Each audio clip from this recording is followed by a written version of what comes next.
Why now? Why not? Good to meet everyone. Some new faces and some familiar faces to me.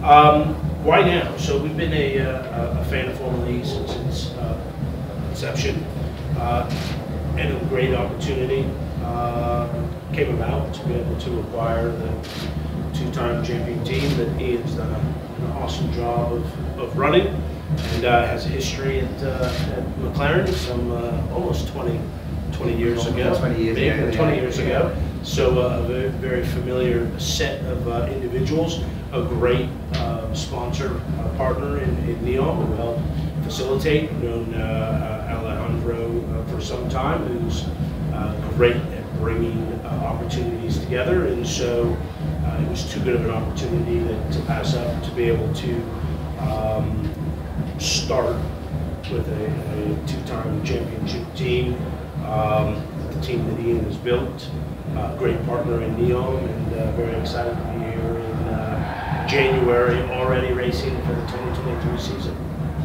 Right, thank you. And then Ian, not your first time with a Formula E team. Not my first rodeo. No, not your first rodeo.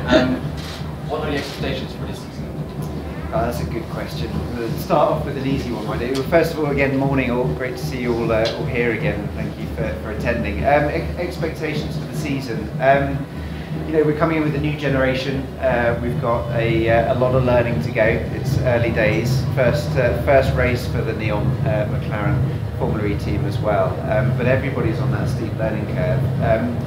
One of the key things that we've done in the transition is really try to keep the core of the team together. That's where the expertise has been built up, and what we're looking to do now is to build on that as we go into Gen 3.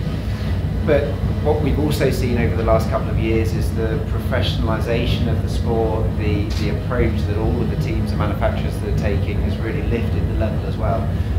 So we're expecting a tough fight, and it's almost impossible to say what the expectations are.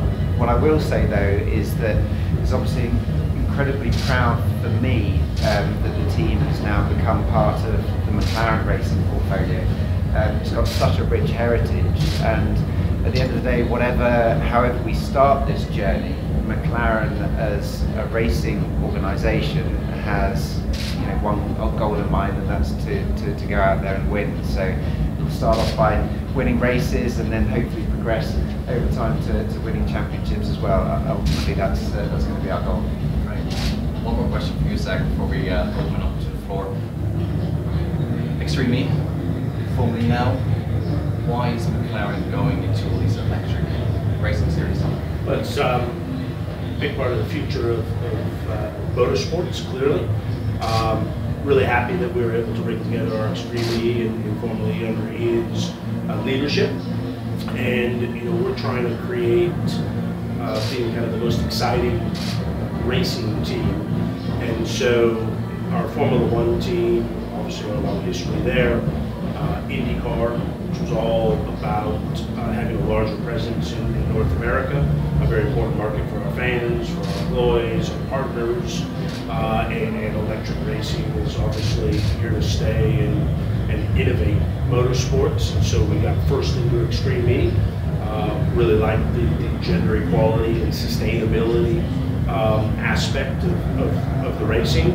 And that was one of the things that also drove us to Formula E, is how successful that was, how quickly it was like, now let's double down when this opportunity came about. So we now have 3 people leading our different racing programs. Ian running all of our electric racing activities, Andrea Stella running our Formula One team, and Gavin Ward running our IndyCar team. A lot of collaboration amongst the teams, a lot of crossover in people and sponsors and fan bases, and at the end of the day, we're all about our fans, and to be able to kind of multiply our fan base, I think it's very, very exciting. Right, thank you.